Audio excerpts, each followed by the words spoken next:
Hello बच्चों, कैसे हो? बढ़िया। आप बढ़िया तो मैं भी बढ़िया। तो देखो बच्चों, आज हमें क्या पढ़ाई करनी है। आज हमारे पास है क्लास 12th का शॉर्ट नोट्स का वीडियो नंबर 4। ये तो तीसरा वीडियो है। आज हम वीडियो नंबर 4 लेकर आए हैं, यानी विलियन वाले यूनिट का दूसरा पार्ट। ये तो पहला पार्ट आपको दिखाई दे रहा है।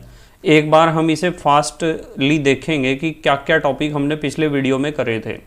और आपको पता है इस बात का कि बोर्ड एग्ज़ाम से पहले दिन यदि आपको बहुत तेज़ी से तैयारी करनी है तो उस फास्ट रिवीजन के लिए ये शॉर्ट नोट्स बहुत कारगर सिद्ध होंगे। इस बात का हमेशा ध्यान रखना कि आप एक दिन में पूरे सिलेबस को पॉइंट टू पॉइंट पूरे सिलेबस को नहीं पढ़ सकते हो। और यदि आपको सिलेबस को फास्ट रिवीजन करना है, फास्ट ट्रैक रिवीजन करना है, तो आपको ये शॉर्ट नोट्स बहुत ज़्यादा काम आने वाले हैं आपके लिए। ठीक है, तो स्टार्ट करते हैं। चलो देखो, हमने पिछले वीडियो में, आपको पता है यूनिट नंबर फर्स्ट तो हम कंप्लीट कर चुके हैं और ये है यूनिट नंबर सेकंड। और यूनिट नंबर सेकंड का नाम है हमारा विलियन। क्या नाम है? विलियन। और क्लास 12th के शॉर्ट नोट्स का जो विलियन का पहला वीडियो है वो मैं आपको समझा चुका हूँ। पिछले वीडियो में मैंने विलियन का फर्स्ट पार्ट आपको समझा दिया था। फिर भी इसके हेडिंग्स देखते हैं कि क्या क्या चीज़ें समझी थी। सबसे पहले हमने इसमें समझा था विलियन। विलियन किसे कहते हैं, फिर बताया था कि विलियन के दो घटक होते हैं, एक तो विलायक होता है और एक होता है विलेय। फिर उसके बाद बताया था तनु और सांद्र विलियन का क्या मतलब होता है। भाई विलियन का क्या मतलब होता है? दो या दो से अधिक पदार्थों का समांगी मिश्रण को ही तो विलियन कहा था। और विलायक कौन सा घटक होता है? जो अधिक मात्रा में हो। और विलेय कौन सा घटक होता है? जो कम मात्रा में हो। तनु विलियन किसे कहते हैं? जिसमें विलेय की मात्रा कम हो। और सांद्र विलियन किसे कहते हैं? जिसमें विलेय की मात्रा क्या हो? अधिक। संतृप्त विलियन किसे कहते हैं? संतृप्त विलियन उस विलियन को कहते हैं जिसमें विलेय की मात्रा सबसे ज़्यादा हो, यानी अधिकतम हो, जिसमें और अधिक मात्रा में विलेय को ना घोला जा सके। असंतृप्त विलियन किसे कहते हैं? असंतृप्त विलियन बताया था कि जिसमें विलेय की मात्रा अधिकतम मात्रा से कुछ कम हो, यानी संतृप्त विलियन में जितनी विलेय की मात्रा होती है उससे कुछ कम हो। अति संतृप्त विलियन उसे कहते हैं जिस विलियन में विलेय की मात्रा संतृप्त विलियन से भी ज़्यादा हो या अधिक हो। गैसीय विलियन उसे कहते हैं जिसमें विलायक गैस अवस्था में हो। द्रव विलियन उसे कहते हैं जिसमें विलायक द्रव अवस्था में हो। भाई विलेय चाहे कोई सी अवस्था में होता रहे, उससे कोई मतलब नहीं है। और उसके बाद ठोस विलियन किसे कहते हैं? जिसमें विलायक ठोस अवस्था में हो। फिर बताया था भार प्रतिशत या द्रव्यमान प्रतिशत। 100 ग्राम विलियन में घुली विलेय की मात्रा। और भार बटे आयतन प्रतिशत बताया था 100 ml विलियन में घुले विलेय की ग्राम में मात्रा। और फिर आयतन प्रतिशत बताया था 100 ml विलियन में घुली विलेय की ml में मात्रा। फिर ppm बताया था 10 लाख ग्राम विलियन में घुली विलेय की ग्राम में मात्रा। फिर बताया था ppb 10⁹ ग्राम विलियन में घुली विलेय की ग्राम में मात्रा। फिर बताया था मोलरता, और ये इंपॉर्टेंट है, इसके ऊपर क्वेश्चन आने के चांस बहुत ज़्यादा होते हैं, ध्यान रखना इस चीज़ को। मोलरता कैपिटल M, 1 लीटर विलियन में घुले विलेय के मोलों की संख्या की। 1 लीटर विलियन में विलेय के कितने मोल घुले हुए हैं, ये फार्मूला और ये फार्मूला दोनों बहुत इंपॉर्टेंट हैं। उसके बाद आपको बताया था मोललता। ठीक है, मोललता बताया था। मोललता में बताया था 1 किलोग्राम विलायक में घुले विलेय के मोलों की संख्या। अब हम आज की पढ़ाई स्टार्ट करते हैं यहाँ से। आज हमें स्टार्ट करना है क्लास 12th के शॉर्ट नोट्स का वीडियो नंबर 4। ये शॉर्ट नोट्स का चौथा वीडियो है और विलियन वाले यूनिट या चैप्टर का भाग नंबर 2 है। इसमें देखो हमें क्या क्या पढ़ना है। सबसे पहले हमें पढ़ना है नॉर्मलता, जिसे आप इंग्लिश में नॉर्मेलिटी भी कहते हो, और इसे प्रदर्शित करते हो कैपिटल N से। अब नॉर्मलता का मतलब क्या होता है पता है ना आपको? वैसे तो फ्रेश वीडियोस में तो आपने पढ़ ही रखा है, या क्लास में अपने कोचिंग में तो पढ़ा ही होगा। नॉर्मलता किसे कहते हैं? नॉर्मलता का मतलब होता है 1 लीटर विलियन में उपस्थित विलेय के ग्राम तुल्यांक, यानी 1 लीटर विलियन में विलेय के कितने ग्राम तुल्यांक घुले हुए हैं, इसे हम कहते हैं नॉर्मलता। ठीक है, तो नॉर्मलता का फार्मूला क्या बनेगा? विलेय के ग्राम तुल्यांक बटे विलियन का आयतन लीटर में। अब विलेय के ग्राम तुल्यांक कैसे निकलते हैं? ग्राम तुल्यांक निकलते हैं भार बटे तुल्यांकी भार से। ठीक है, भार बटे तुल्यांकी भार से निकलते हैं। ये यहाँ गलती से अणुभार लिखा गया है, इसे सही कर लेना। मैं नोट्स में इसे सही कर दूंगा, जब PDF नोट्स डाल लूँगा आपके, वहाँ मैं इसे सही कर दूंगा। यहाँ भार बटे तुल्यांकी भार आना चाहिए था। ठीक है, ध्यान रखना इस चीज़ को। और तुल्यांकी भार को हम लिखते हैं किससे, ई से। यहाँ कैपिटल ई आना चाहिए था। क्या आना चाहिए था, कैपिटल ई। इस चीज़ को समझ लो ध्यान से, बिल्कुल कभी यहाँ गलती कर दो भाई। विलेय का भार बटे विलेय का तुल्यांकी भार आना चाहिए। यहाँ पर अणु भार की जगह क्या आना चाहिए, तुल्यांकी भार। ठीक है, समझ लो इस चीज़ को। और आयतन लीटर में, किसका आयतन है, ये विलियन का आयतन लीटर में है। तो भार और तुल्यांकी भार को हम प्रदर्शित करते हैं ई से, E equivalent weight, E B into volume of solution in litre. तो यहाँ आप m की जगह ई करोगे और अणु भार की जगह क्या करोगे, तुल्यांकी भार। कर लेना इसे, वैसे मैं PDF नोट्स जो डालूंगा उसमें सही करके ही इसे करेक्शन कर दूंगा। ऐसा होता है जब माइंड थोड़ा सा इधर उधर जाता है ना, तो गलती हो जाती है लिखते समय इस तरह की। ठीक है, कर लेंगे इसे सही, कोई बात नहीं। जब मैं PDF डालूंगा तो सही करके और फिर डालूंगा इसे। उसके बाद हम बात करते हैं मात्रक की। पहले यूनिट के PDF में आज डाल दूंगा, आपको मिल जाएंगे पहले यूनिट के PDF, या अब तक डाल चुका हूँगा। इसका मात्रक होता है ग्राम तुल्यांक प्रति लीटर, या आप इसे कैपिटल N से भी लिख सकते हो। देखो बार बार मैं इस बात को बता रहा हूँ, 1 लीटर विलियन में उपस्थित विलेय के ग्राम तुल्यांक। तो ऊपर तो लिखने हैं विलेय के ग्राम तुल्यांक और नीचे लिखना है विलियन का आयतन लीटर में। अब ग्राम तुल्यांक निकलते हैं भार बटे तुल्यांकी भार से। तो ऊपर तो विलेय का भार ही लिखना है, नीचे विलेय का तुल्यांकी भार लिखना था हमें। क्या लिखना था, तुल्यांकी भार। तो यहाँ m की जगह कैपिटल E लिखना था। इसे सही कर लेना आप, यदि आप हैंड रिटन नोट्स अपने आप लिख कर बना रहे हो। उसके बाद हम बात करेंगे नॉर्मलता व मोलरता में संबंध। ये भी बहुत इंपॉर्टेंट क्वेश्चन है, नॉर्मलता व मोलरता में संबंध। भाई नॉर्मलता बटे मोलरता बराबर अणुभार बटे तुल्यांकी भार। ये मैंने आपको पूरा ड्राइव करा रखा है फार्मूला, यदि आप प्लेलिस्ट के अनुसार हर एक वीडियो को देखते हो। और ये जो अणुभार बटे तुल्यांकी भार होता है ना, इस अनुपात को हम स्मॉल n से प्रदर्शित कर सकते हैं। किससे प्रदर्शित कर सकते हैं, स्मॉल n से। जहाँ n का मतलब क्या हो सकता है, n का मतलब हो सकता है यदि वो क्षार है तो क्षार की अम्लता हो सकता है n का मतलब, और यदि अम्ल है तो अम्ल की क्षारकता हो सकता है, या क्षारीयता भी कहते हैं कुछ लोग, या फिर लवण है तो उसका आवेश हो सकता है। और यदि किसी रिडॉक्स रिएक्शन की बात करते हो, ऑक्सीकरण अपचयन अभिक्रिया की, तो उस पदार्थ की ऑक्सीकरण संख्या में परिवर्तन भी हो सकता है, n का मतलब चेंज इन ऑक्सीडेशन नंबर।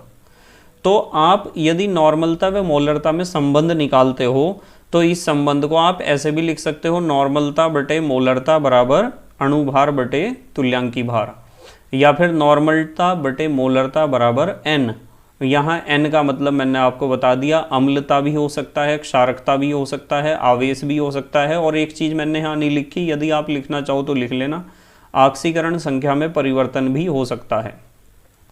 उसके बाद एक बात तो बिल्कुल पक्की है, या तो मोलरता, या तो नॉर्मलता, या तो मोललता, और या तो मोल प्रभाज। इन चार में से एक क्वेश्चन आना है एग्जाम में, ध्यान रखना। दोबारा बोल रहा हूँ, ध्यान से सुनो। नंबर 1 पे मैंने आपको क्या बताया, या तो मोललता का क्वेश्चन आएगा, या मोलरता का आएगा, या फिर आएगा नॉर्मलता का, और या फिर आएगा मोल प्रभाज का।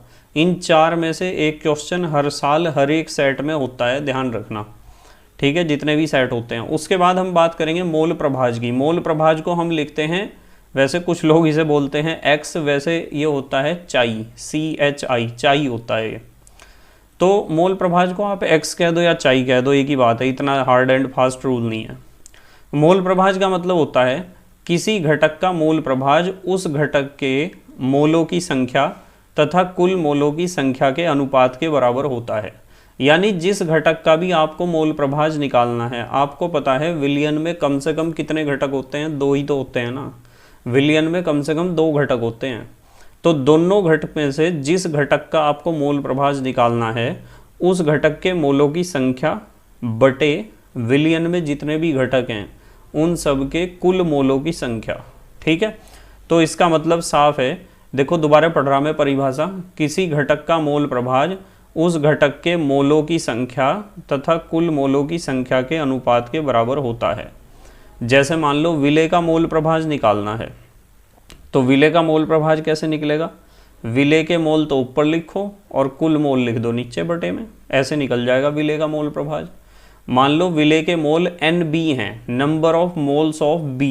B का मतलब आपको पता है विलेय होता है, A का मतलब आपको पता है, A का मतलब क्या होता है, विलायक, और T का मतलब होता है पूरा विलियन। ठीक है। तो NB का मतलब number of moles of B माने विले सॉल्यूट। और कुल मोल कैसे निकलेंगे? कुल मोल ऐसे निकलेंगे Na प्लस NB से, ठीक है। Na प्लस NB से ही तो निकलेंगे कुल मोल। Na का मतलब क्या होता है? विलायक के मोल, और NB का मतलब विले के मोल। भाई विलायक के मोल और विले के मोल यदि आपने जोड़ दिए तो कुल मोल तो निकल ही जाएंगे। आप इसे Na प्लस NB को यानी कुल मोलों की संख्या को NT भी लिख सकते हो, आप इसे NT लिख सकते हो। अब देखो, यदि आपको ये जो विले का मोल प्रभाज हमने निकाला है इसे आप XB भी लिख सकते हो, XB। मान लो यहाँ B लिख दिया आपने तो विले का मोल प्रभाज ही होगा उसका मतलब। इसी तरीके से यदि हम XA निकाल लें, X का मतलब मोल प्रभाज, A माने विलायक का। यदि आपको विलायक का मोल प्रभाज निकालना है तो विलायक के मोल तो लिखो ऊपर Na, A का मतलब विलायक होता है, N का मतलब नंबर ऑफ मोल्स होता है, विलायक के मोल बटे NT माने कुल मोल। तो जिसका भी मोल प्रभाज निकालना हो उसके मोल आपको ऊपर रखने हैं और कुल मोल रखने हैं आपको नीचे, ठीक है। जैसे हमने विले का मोल प्रभाज निकाला है तो विले के मोल ऊपर रखे हैं और कुल मोल रखे हैं नीचे। जब हम विलायक का मोल प्रभाज निकालेंगे तो विलायक के मोल हम ऊपर रखेंगे और कुल मोल रखेंगे नीचे। यदि किसी विलयन में 3 घटक हैं और तीसरे घटक का आपको मोल प्रभाज निकालना है तो तीसरे घटक के मोल तो रखो आप ऊपर और कुल मोल यानी तीनों घटकों के मोलों का योग रखो आप बटे के नीचे।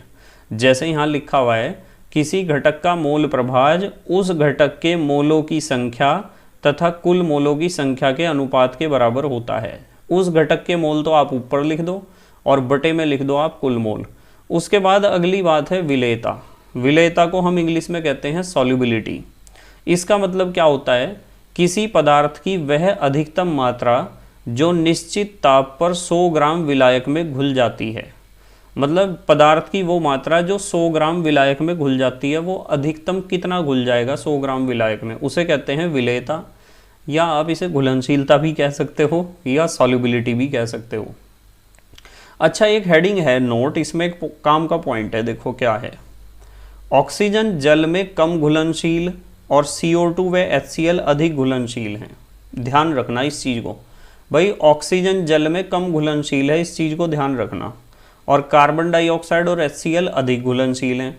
अब सवाल तो आपके दिमाग में खड़ा होता है कि सर यूँ बताओ ऑक्सीजन जल में कम घुलनशील क्यों है? क्या कारण है ऑक्सीजन पानी में कम घुलती है और क्या कारण है कार्बन डाइऑक्साइड और HCl पानी में ज़्यादा घुलती हैं? हालांकि फ्रेश वीडियोस में हमने समझ रखा है, पर फिर भी एक छोटा सा हिंट देता हूँ।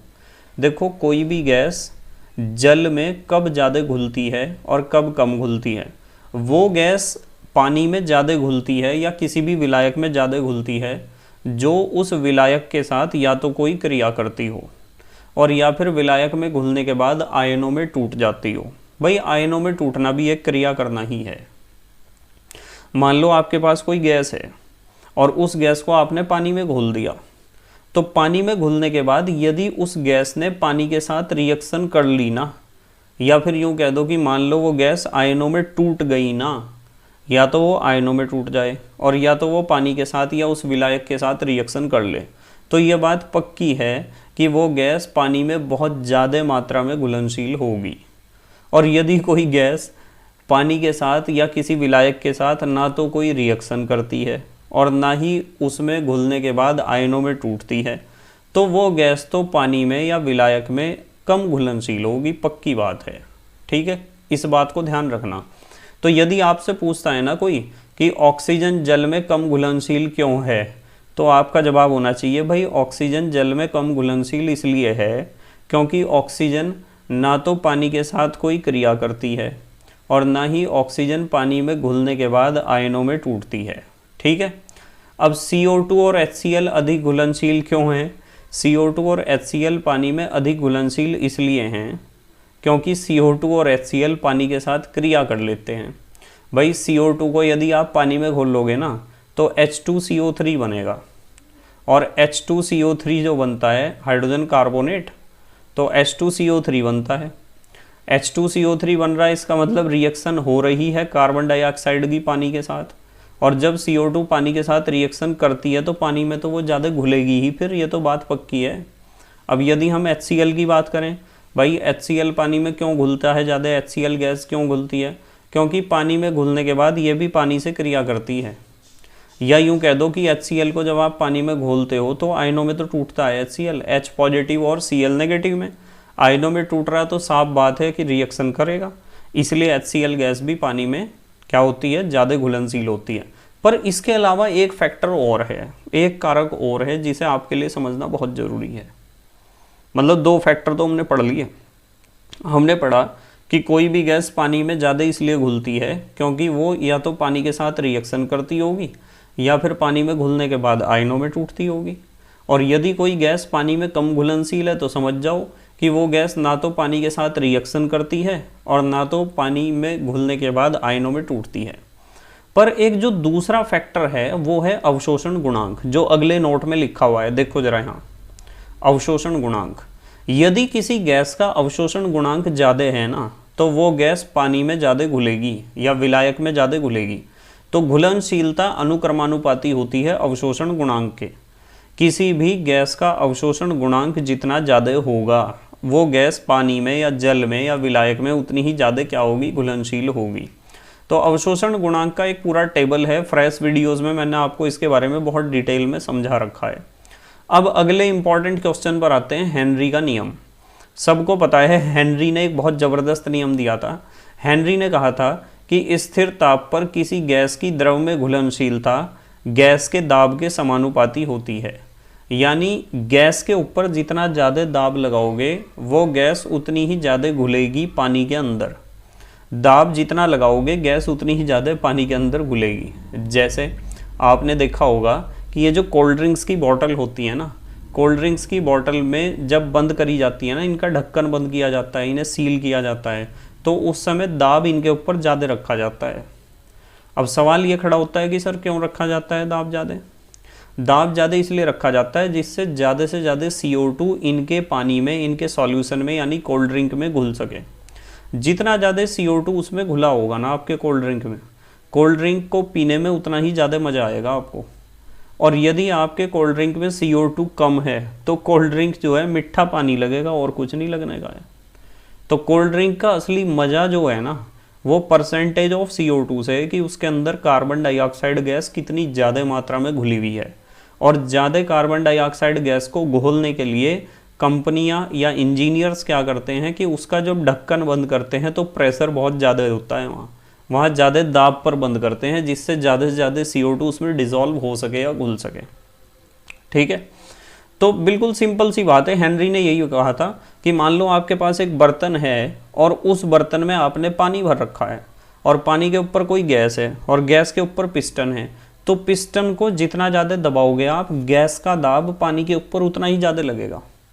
और पानी के ऊपर गैस का दाब जितना ज़्यादा पड़ेगा उतनी ज़्यादा मात्रा में गैस पानी में घुलेगी। तो सीधी बात है, देखो क्या लिखा हुआ है, स्थिर ताप पर किसी गैस की द्रव में घुलनशीलता गैस के दाब के समानुपाती होती है। यानी दाब जितना बढ़ाओगे, गैस का दाब जितना ज़्यादा होगा, गैस उतनी ही ज़्यादा पानी में या किसी द्रव में घुलेगी। ठीक है, शर्त यह है कि गैस पानी या द्रव के ऊपर होनी चाहिए, उसके टच में होनी चाहिए। ऐसा नहीं होना चाहिए कि इधर एक सिलेंडर में तो आपने गैस रख रखी और एक बर्तन में इधर अलग रख रखा पानी, और यूँ कह रहे कि यार गैस का दाब हम बढ़ा रहे पर ये पानी में घुल ही नहीं रही है। भाई अलग अलग रखे, एक उत्तर में तो एक दक्षिण में, कहाँ घुल जाएंगे? दोनों को एक दूसरे के टच में होना तो ज़रूरी है ना, जब तो घुलेंगे। तो यहाँ है M अनुक्रमानुपाती P या M is directly proportional to P, या प्रोपोर्शनल का निशान हटा के आप कांस्टेंट K लगा सकते हो। जहाँ M क्या है? घुली गैस की मात्रा है कि कितनी गैस घुली है। घुली गैस की मात्रा का मतलब यहाँ मोल प्रभाज या मोल अंश से है। ठीक है, उसका कितना हिस्सा है जो घुल गया है। और P क्या है? P है साम्य पर गैस का दाब, P माने प्रेशर है। अब यहाँ एक शब्द आया साम्य पर। साम्य का मतलब पता क्या है? साम्य का मतलब ये है कि मान लो एक बर्तन है, बर्तन में आपने पानी भर रखा, पानी के ऊपर गैस है, गैस के ऊपर पिस्टन है, पिस्टन से आप दाब लगा रहे। तो क्या होता है कि वो जो गैस है वो पानी में घुलती है, गैस पानी में घुलती है और उसी के साथ साथ पानी से अलग भी होती है। यानी जो ऊपर गैस है वो पानी में घुलती रहेगी, अंदर पानी के जो गैस है वो बाहर भी निकलती रहेगी। तो जब गैस की घुलने की, यानी जितनी तेज़ी से वो घुल रही है उतनी तेज़ी से ही पानी से अलग हो रही है। यदि दोनों क्रियाओं के वेग बराबर होंगे तो उस अवस्था को हम कहेंगे साम्य। क्या कहेंगे? साम्य। ठीक है। और k तो कांस्टेंट है, आपको पता है k क्या है यहाँ, k तो कांस्टेंट ही है। इक्वल्स टू का निशान जब हमने लगाया था प्रोपोर्शनल का हटा के, तो कांस्टेंट है, स्थिरांक है। उसके बाद हम बात करते हैं ठोस विलयन की, कि ठोस विलयन क्या होता है। ठोस विलयन क्या होता है? दो या दो से अधिक ठोस पदार्थों का समांगी मिश्रण। बस दो या दो से अधिक ठोस पदार्थों के समांगी मिश्रण को हम कहते हैं ठोस विलयन। और ये दो प्रकार के होते हैं, एक तो होता है प्रतिस्थापी ठोस विलयन और एक होता है अंतराकाशी ठोस विलयन। भाई प्रतिस्थापी ठोस विलयन पता कौन सा होता है? वो होता है कि क्रिस्टल के कुछ कण अपना स्थान छोड़ देते हैं तथा उनके स्थान पर दूसरे पदार्थ के कण आ जाते हैं। मान लो एक क्लास में 50 बच्चे बैठे हुए हैं, तो 50 बच्चों में से 2 या 3 बच्चे उठकर बाहर चले गए और उन 2-3 बच्चों की जो सीटें खाली हुई हैं उन सीटों पर 2-3 बच्चे नए आकर बैठ गए। यदि ऐसी घटना आपको कहीं देखने को मिलती है तो इसे कहते हैं प्रतिस्थापन या सब्स्टिट्यूशन या रिप्लेसमेंट भी आप इसे कह सकते हो। मतलब हमने कुछ जो हमारे पास जो ठोस था उसके कुछ अवयवी कण अपनी जगह छोड़कर चले गए और उनकी जो जगहें खाली हुई उन खाली जगहों में दूसरे पदार्थ के यानी किसी अन्य पदार्थ के कण आकर अपने आप को उन्होंने व्यवस्थित कर लिया। तो इस प्रकार जो विलयन हमें मिलता है उसे कहते हैं प्रतिस्थापित ठोस विलयन। तो क्रिस्टल के कुछ कण अपना स्थान छोड़ देते हैं तथा उनके स्थान पर दूसरे पदार्थ के कण आ जाते हैं। ठीक है, क्लियर होगी बात। दूसरा है अंतराकाशी ठोस विलयन अंतराकाशी ठोस विलयन। देखो प्रतिस्थापित ठोस विलयन तो समझ में आ गया होगा आपके। ये बिल्कुल ऐसा है जैसे आप बस में जा रहे हो और आप सीट पे बैठे हुए हो और आपने देखा कि कोई बुजुर्ग महिला हैं या कुछ लेडीज़ हैं, आपको लग रहा है कि इनकी एज ज़्यादा है, तो आप अपनी सीट छोड़ देते हो उनके लिए कि आंटी जी आप बैठ जाओ या दीदी आप बैठ जाओ। ठीक है, तो आप अपने आप उठ गए और अपने आप उठने के बाद आप उस सीट से उठ चुके हो और अपनी जगह उन्हें दे चुके हो। तो बिल्कुल ऐसा ही होता है कुछ ठोस पदार्थों के साथ, इसे प्रतिस्थापन कहते हैं। तो प्रतिस्थापित ठोस विलयन बनता है। फिर अंतराकाशी ठोस विलयन क्या होगा? अंतराकाशी ठोस विलयन ऐसा होता है दूसरे पदार्थ के कण अंतराकाश में आ जाते हैं। जैसे मान लो आप बस में बैठे हुए हो और जिस सीट पर आप बैठे हुए 3 आदमियों की सीट है वो, और उस पर आप एक हो, 2 आदमी और अतिरिक्त बैठे हुए। फॉर एग्जाम्पल आपके दोस्त हैं और आपने देखा है कि वहाँ बस में कोई नए पैसेंजर चढ़े हैं और उन पैसेंजर्स के साथ एक छोटा बच्चा भी है, और आप छोटे बच्चे को खड़े हुए देख के क्या कहोगे? यूँ कहोगे कि बेटे आजा। तो थोड़ा सा इधर उधर खिसक के उसे जगह दोगे अपने बीच में बैठने की कि बेटे यहाँ बैठ जाओ आप, या बाबू आप यहाँ बैठ जाओ। तो आप उस छोटे बच्चे को, 3 आदमी पहले से सीट पर हैं, ठीक है, पर वे 3 आदमी ज़्यादा मोटे ताजे नहीं हैं, बीच में जगह बन सकती है आराम से एक छोटे बच्चे के बैठने की। तो आपके बीच जो खाली जगह है उसे आप थोड़ा सा एडजस्ट करके बढ़ाओगे और उस छोटे बच्चे को अपने बीच में या अपने साइड में बिठा लोगे। ठीक है, तो ऐसा ही ठोस पदार्थ होते हैं कुछ, उनके साथ भी ऐसा होता है। इसमें अंतराकाशी ठोस विलयन हम उसे कहते हैं। और उसमें क्या होता है कि दूसरे पदार्थ के कण अंतराकाश में आ जाते हैं। अंतराकाश का मतलब कणों के बीच की जो खाली जगह होती है उसे कहते हैं अंतराकाश। ठीक है, अब सवाल एक खड़ा होता है कि सर जब अंतराकाश में कोई कण आएगा तो क्या उसका साइज उन पहले वाले कणों जितना ही होगा या छोटा होगा? तो इसका आंसर आपके पास है पहले से ही। भाई बीच में यदि किसी आदमी को बिठाना है तो छोटे बच्चे को ही तो बिठा सकते हो आप, या किसी बहुत ही कमज़ोर पतले दुबले आदमी को बिठा सकते हो। यदि एक 100 किलो का या 150 किलो का आदमी यूँ कह दे कि यार 3 आदमियों की सीट है, मैं चौथा भी आपके बीच में बैठना चाहता हूँ, तो वो बैठ ही नहीं सकता है। या तो यदि उसे बीच में बिठाओगे तो आप गिरोगे साइड में बाहर, सीधी बात है। समझ में आती है ना ये बात? तो जो प्रतिस्थापित ठोस विलयन होते हैं ना, ये प्रतिस्थापित ठोस विलयन, इसमें जो आने वाले पार्टिकल्स होते हैं उनका साइज पहले वाले पार्टिकल्स जितना हो सकता है उससे थोड़ा बड़ा भी हो सकता है। और जो अंतराकाशी ठोस विलयन होते हैं, अंतराकाशी ठोस विलयन में जो फॉरेन पार्टिकल आते हैं यानी बाहर से जो कण आते हैं उनका साइज ऑब्वियसली छोटा होना चाहिए, जिससे मैं अंतराकाश में अपने आप को व्यवस्थित कर सकें। ठीक है, उसके बाद हम बात करते हैं वाष्प दाब की। अब वाष्प दाब क्या होता है पता है आपको? वाष्प दाब वैसे तो सिखा रखा है। स्थिर ताप पर द्रव वाष्प साम्य अवस्था में वाष्प द्वारा द्रव की सतह पर लगाया गया दाब द्रव का वाष्प दाब कहलाता है। मान लो आपके पास एक प्रेशर कुकर है और उसमें आधा आपने पानी भर रखा है उसे गर्म करके उसका टेम्परेचर आपने कांस्टेंट कर लिया, और टेम्परेचर कांस्टेंट करने पर यानी टेम्परेचर को अब ना तो बढ़ने देना है ना तो घटने देना है, बंद है बिल्कुल कुकर एकदम, और सीटी उसमें लगने नहीं देनी है, जब ही तो प्रेशर मेंटेन रहेगा। यदि सीटी लग गई तो प्रेशर तो लूज हो जाएगा, यानी प्रेशर कम हो जाएगा। सीटी लगने नहीं देनी, प्रेशर कुकर होना चाहिए, आधा पानी से भरा हुआ होना चाहिए। तो कांस्टेंट जब आप उसका टेम्परेचर रखोगे तो ऐसी स्थिति आएगी कि जितनी तेजी से भाप बनेगी उतनी तेजी से भाप से पानी बनेगा। तो जब वाष्पन और संघनन का स्पीड बराबर हो जाएगा ना उसमें किसी कांस्टेंट टेम्परेचर पर, तो उस अवस्था को हम कहते हैं द्रव वाष्प साम्य अवस्था। ये लिखा हुआ है ना, द्रव वाष्प साम्य अवस्था। ये वो अवस्था है जब द्रव और वाष्प के बीच साम्य स्थापित हो जाता है, यानी द्रव जितनी तेजी से वाष्प में बदलता है, वाष्प भी उतनी तेजी से किस में बदलती है, द्रव में, यानी वाष्पन का वेग और संघनन के वेग बराबर हो जाते हैं। तो उस अवस्था में यानी साम्य अवस्था में वो जो ऊपर भाप है पानी की, वो भाप पानी के ऊपर जितना दाब लगाएगी ना, उस दाब को हम कहते हैं वाष्प दाब या वेपर प्रेशर। ठीक है, एक बार दोबारा पढ़ रहा, देखो जरा ध्यान से। स्थिर ताप पर यानी टेम्परेचर कांस्टेंट रहना चाहिए, टेम्परेचर को ना तो बढ़ने देना ना तो घटने देना। क्या लिखा हुआ है? लिखा हुआ है स्थिर ताप पर द्रव वाष्प साम्य अवस्था में वाष्प द्वारा द्रव की सतह पर लगाया गया दाब द्रव का वाष्प दाब कहलाता है, इसे कहते हैं वाष्प दाब। ठीक है, इसके बारे में भी क्वेश्चन आता है। अब हम अगली बात करेंगे, क्या है? राउल्ट का नियम।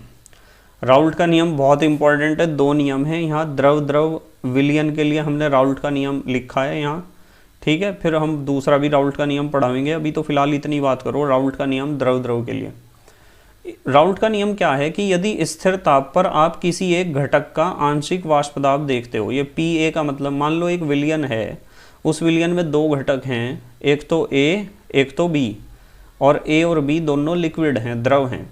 तो स्थिर ताप पर किसी घटक का वाष्प दाब, जैसे A का आंशिक वाष्प दाब है, किसी घटक का आंशिक वाष्प दाब, उस घटक के शुद्ध अवस्था में वाष्प दाब, PA0 का मतलब होता है शुद्ध अवस्था में वाष्प दाब किसका? A का, तथा उस घटक के मोल प्रभाज XA के गुणनफल के बराबर होता है। यह परिभाषा को सूत्र के रूप में लिख रखा है, दोबारा सुनो ध्यान से।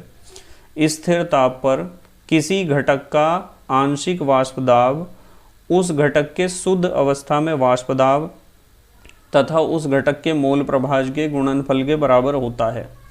यह क्या है? घटक A का आंशिक वाष्प दाब है, और PA0 क्या है? घटक A का शुद्ध अवस्था में वाष्प दाब है। XA क्या है? XA कह दो, या फिर आप इसे चाहे A भी कह सकते हो। ये क्या है? घटक A का मोल प्रभाज या मोल अंश या मोल भिन्न, ठीक है, कुछ भी कह सकते हो आप। तो किसी भी घटक का आंशिक वाष्प दाब उस घटक के शुद्ध अवस्था में वाष्प दाब तथा उस घटक के मोल प्रभाज के गुणनफल के बराबर होता है। इसलिए A का आंशिक वाष्प दाब बराबर है A के शुद्ध अवस्था में वाष्प दाब और A के मोल प्रभाज की गुणा के या गुणनफल के। PA = PA0 XA। इसी तरीके से PB = PB0 XB हो जाएगा। PB क्या है? घटक B का आंशिक वाष्प दाब है, और PB0 क्या है? घटक B का शुद्ध अवस्था में वाष्प दाब है, और XB या चाई B क्या है? ये घटक B का मोल प्रभाज है। तो PA = PA0 XA और PB = PB0 XB। X बोल दो या चाई बोल दो, एक ही बात है। तथा पूरे विलयन का वाष्प दाब, कुल वाष्प दाब, PS का मतलब सॉल्यूशन का, S का मतलब सॉल्यूशन है, पूरे विलयन का वाष्प दाब उन सभी घटकों के आंशिक वाष्प दाबों के योग के बराबर होता है। A का आंशिक वाष्प दाब क्या है? PA, और B का आंशिक वाष्प दाब क्या है? PB। अब आपको पता है PA की जगह आप ये लिख सकते हो ना, तो PA की जगह हमने लिख दिया PA0 XA, और PB की जगह आप क्या लिख सकते हो? PB0 XB। तो PS = PA0 XA + PB0 XB।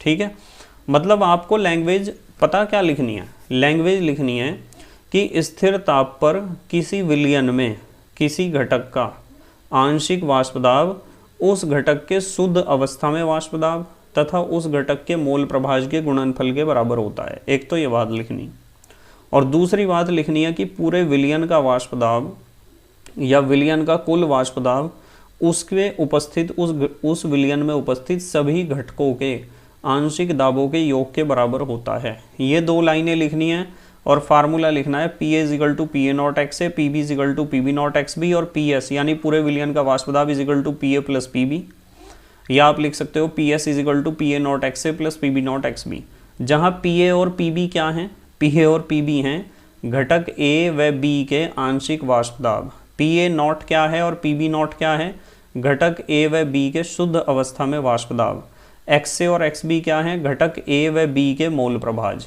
ठीक है, यही तो बताया था मैंने। अब बात करते हैं हम पी एस की। पी एस क्या है, विलयन का कुल वाष्प दाब है। ठीक है, अब बात करते हैं कि आदर्श विलयन क्या होता है। आदर्श विलयन या आइडियल सॉल्यूशन, सीधी बात है, आदर्श विलयन उसे कहते हैं जो राउल्ट के नियम का पालन करता हो सांद्रता व ताप की विभिन्न परासों पर। सांद्रता व ताप की विभिन्न परास का मतलब कि सांद्रता की भी एक लंबी रेंज हो और उसके साथ साथ जो है ताप की भी एक लंबी रेंज हो कि इतने से इतने तक, सांद्रता में इतने से इतने तक, एक लंबी रेंज में सांद्रता व ताप की विभिन्न परासों में राउल्ट के नियम का पालन करते हैं। कौन? आदर्श विलयन। आदर्श विलयन उसे कहते हैं जो सांद्रता व ताप की विभिन्न परासों में राउल्ट के नियम का पालन करते हो, यानी उनके लिए P A is equal to P A not X A होता हो और P B is equal to P B not X B होता हो और P S is equal to P A plus P B होता हो और डेल्टा एच मिश्रण 0 होता हो। अब ये तो ऊपर की तीनों बातें तो समझ में आई आपके, ये तो तीनों बातें अभी पढ़ा दी थी, पर ये पता नहीं कहाँ से आ गया डेल्टा एच मिश्रण इज इक्वल टू 0। इसका मतलब पता क्या है? इसका मतलब ये है कि जब आपके पास दो घटक हैं, एक तो मान लो घटक ए है, एक घटक बी है, एक बीकर में तो आपने एक लिक्विड ले रखा है, दूसरे बीकर में दूसरा लिक्विड पहले का नाम हमने ए रख दिया और दूसरे का नाम हमने रख दिया बी। थोड़ा ध्यान से समझना पड़ेगा। मान लो ए का टेम्परेचर 20 डिग्री सी है और बी का भी टेम्परेचर 20 डिग्री सी है और मैंने दोनों को एक बर्तन में डाल दिया और मिला दिया। 5 मिनट बाद चेक करा कि वो जो सॉल्यूशन बना है ना, ए और बी के मिलने से जो सॉल्यूशन बना है, उस सॉल्यूशन का टेम्परेचर भी यदि 20 डिग्री सी ही है तो इसका मतलब ये है कि दोनों के मिलने पर ना तो हीट उत्पन्न हुई है, प्रोड्यूस हुई है, और ना ही कंज्यूम हुई है। यानी ना तो ऊष्मा उत्पन्न हुई है और ना तो ऊष्मा उत्सर्जित हुई है, ना तो अवशोषित हुई है। उत्सर्जन भी नहीं हुआ है और अवशोषण भी नहीं हुआ है, यानी एंथैल्पी में कोई चेंज नहीं हुआ। डेल्टा एच मिश्रण का मतलब दोनों को आपस में मिलाते हुए, मिश्रण बनाते हुए हीट में कोई चेंज नहीं हुआ है, एंथैल्पी परिवर्तन 0 है। डेल्टा एच का मतलब एंथैल्पी परिवर्तन, मिश्रण, यानी घटक ए और घटक बी को जब आपने मिलाया तो इस प्रोसेस में ना तो हीट निकली है ना अवशोषित हुई है। तो डेल्टा एच मिश्रण यदि 0 होता है तो आपको समझ जाना चाहिए कि वो एक आदर्श विलयन है। कैसा विलयन है? आदर्श विलयन। ऐसा कब होता है मैंने डिटेल में आपको पढ़ा रखा है, क्यों होता है और कब होता है। दूसरी बात, डेल्टा वी मिश्रण 0 होना चाहिए। भाई डेल्टा एच मिश्रण 0 होना चाहिए, समझ में आया ना। ए का टेम्परेचर मान लो 20 डिग्री सी लिया था हमने और बी का भी 20 डिग्री सी था, दोनों को मिला के मिक्स कर दिया। उस मिश्रण का ताप भी यदि 20 डिग्री सी ही है ना, तो समझ जाओ डेल्टा एच मिश्रण 0 है और वो एक आदर्श विलयन बन चुका है। और डेल्टा वी मिश्रण 0 का मतलब पता क्या है? डेल्टा वी मिश्रण 0 का मतलब है, मान लो ए आपके पास 50 ml था और बी भी आपके पास 50 ml था, दोनों को आपने मिला दिया। मिलाने के बाद जो आपके पास सॉल्यूशन बना है उसका आयतन यदि 50 + 50 यानी 100 ml आया है, यानी आयतन ना तो जोड़ से ज़्यादा है और ना तो जोड़ से कम है। भाई इन दोनों का 50 + 50 कितना होएगा? 100 ml से यदि ज़्यादा या कम है तो मैं उसे आदर्श विलयन नहीं कह सकता हूँ। यदि डेल्टा वी मिश्रण 0 है, वी का मतलब वॉल्यूम, आयतन, आयतन में कोई परिवर्तन नहीं हुआ है, 50 ml + 50 ml बराबर 100 ml हमें प्राप्त हुआ है, तो समझ जाओ वो एक आदर्श विलयन है। और डेल्टा एस मिश्रण इज ग्रेटर देन 0। देखो ये थोड़ी सी कॉम्प्लिकेटेड बात है। डेल्टा एस का मतलब होता है एंट्रोपी चेंज। एंट्रोपी चेंज यदि कुछ हुआ है, एंट्रोपी में चेंज हुआ है तो समझ जाओ आदर्श विलयन है। मान लो मैं आपको कह दूं कि मान लो मेरे पास 100 बच्चे हैं वाइट कलर की यूनिफॉर्म में, ठीक है, और 100 बच्चे हैं रेड कलर की यूनिफॉर्म में, और मैंने दोनों को एक फील्ड में डाल दिया है। इधर 100 बच्चे हैं, इधर वाइट वाले यूनिफॉर्म वाले, रेड वाले यूनिफॉर्म वाले, दोनों को एक मैदान में मैंने उड़ेल दिया। तो उस मैदान में क्या होगा? उस मैदान में एक रैंडमनेस आ जाएगी, कहीं तो वाइट कलर के बच्चे, कहीं तो रेड कलर के यूनिफॉर्म वाले बच्चे। ठीक है, तो रैंडमनेस आनी जरूरी है। यदि रैंडमनेस आती है, यादृच्छिकता आती है, तो समझ जाओ कि एंट्रोपी बढ़ी है। और यदि ए और बी दोनों घटकों को मिलाकर एंट्रोपी बढ़ती है तो डेल्टा एस मिश्रण यानी एंट्रोपी में परिवर्तन 0 से बड़ा होता है, क्योंकि वो बढ़ी है। और यदि ऐसा होता है तो समझ जाना चाहिए कि आदर्श विलयन है। वैसे मैंने बहुत डिटेल में समझा रखा है इस चीज़ को, जहाँ फ्रेश वीडियो है। उसके बाद हम बात करते हैं अनादर्श विलयन की। भाई सीधी बात है, आदर्श विलयन वो है जो राउल्ट के नियम का पालन करते हैं। तो अनादर्श विलयन कौन से होंगे? अनादर्श विलयन वे होंगे जो राउल्ट के नियम का पालन नहीं करते होंगे, राउल्ट के नियम का पालन नहीं करते हैं। यानी P A not equals to P A not X A, P B not equals to P B not X B, और P S not equals to P A plus P B. ठीक है, समझ में आई ना बात? ये है P S not equals to P A plus P B. और डेल्टा एच मिश्रण नॉट इक्वल्स टू 0। पता क्या होता है, जब ए और बी को आप मिलाते हो ना, या तो हीट निकलती है या एब्जॉर्ब होती है, या तो हीट निकलती है या तो एब्जॉर्ब होती है। यदि हीट निकलती है तो मिश्रण का टेम्परेचर बढ़ जाता है, और यदि हीट एब्जॉर्ब होती है तो मिश्रण का टेम्परेचर घट जाता है। तो दो तरह के होते हैं ये। अनादर्श विलयन भी दो तरह के होते हैं, एक तो धनात्मक विचलन और एक ऋणात्मक विचलन वाले। दोनों पढ़ा रखे हैं मैंने आपको। ठीक है, धनात्मक विचलन वालों में क्या होता है, वॉल्यूम बढ़ जाता है, आयतन बढ़ता है। ठीक है, और ऋणात्मक विचलन वालों में क्या होता है, ऋणात्मक विचलन वालों में आयतन घट जाता है। ठीक है, ये चीज़ें बहुत अच्छे तरीके से समझा रखी हैं आपको। तो डेल्टा एच मिश्रण 0 नहीं होता, इसका मतलब हीट या तो निकलेगी या तो एब्जॉर्ब होगी। डेल्टा वी मिश्रण 0 नहीं होता है, यानी 50 ml प्लस 50 ml जब दोनों को मिलाया 100 ml नहीं हुआ, या तो 100 ml से ज़्यादा हुआ या 100 ml से कम हुआ। यदि वॉल्यूम हमें 100 ml से ज़्यादा प्राप्त होता है ना, तो समझ जाओ कि वो धनात्मक विचलन दिखा रहा है। और यदि वॉल्यूम 100 ml से कम हमें मिला तो समझ जाओ ऋणात्मक विचलन दिखा रहा है। तो इस तरीके से इतना पार्ट हम इस वीडियो में करेंगे, और इसका अगला पार्ट मैं अगले वीडियो में आपको कराऊंगा। शॉर्ट नोट्स जो हैं बहुत फ़ायदेमंद होते हैं, ध्यान रखो। आज हमने करा है क्लास 12th के शॉर्ट नोट्स का वीडियो नंबर 4, और विलियन वाले चैप्टर का दूसरा पार्ट था ये। ठीक है, ये बहुत ज़्यादा लाभकारी हैं फास्ट ट्रैक रिवीजन करने के लिए, कंसेप्ट्स को बहुत तेज़ी से रिवाइज करने के लिए। बस मेहनत और ईमानदारी से अपनी पढ़ाई करते रहो। देखो हमने क्या क्या पढ़ा है। अच्छा, नॉर्मलता पढ़ी है। नॉर्मलता में मैंने कहा है कि अणुभार के जगह आप यहाँ क्या लिख लेना, तुल्यांकी भार, और m के जगह e लिख लेना।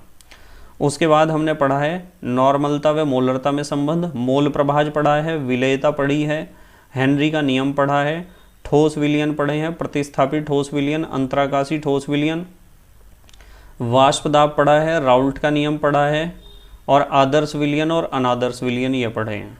ठीक है, ये सारी चीज़ें बहुत इंपॉर्टेंट हैं आपके लिए, ध्यान रखना इस चीज़ को। ठीक है, बस मेहनत और ईमानदारी से पढ़ाई करते रहो, और हैंड रिटन नोट्स बनाने की कोशिश करा करो हमेशा। जितना लिखोगे उतना ही ज़्यादा समझोगे। ठीक है, तो thank you very much for watching this video, and best of luck for your board exam. ठीक है, बस मेहनत और ईमानदारी से पढ़ाई करते रहो। Okay, bye.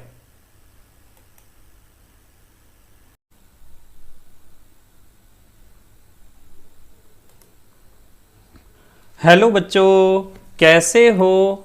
बढ़िया? आप बढ़िया तो मैं भी बढ़िया। तो देखो बच्चों, आज हमें क्या पढ़ाई करनी है। आज हमारे पास है क्लास 12th का शॉर्ट नोट्स का वीडियो नंबर 4। ये तो तीसरा वीडियो है। आज हम वीडियो नंबर 4 लेकर आए हैं, यानी विलियन वाले यूनिट का दूसरा पार्ट। ये तो पहला पार्ट आपको दिखाई दे रहा है।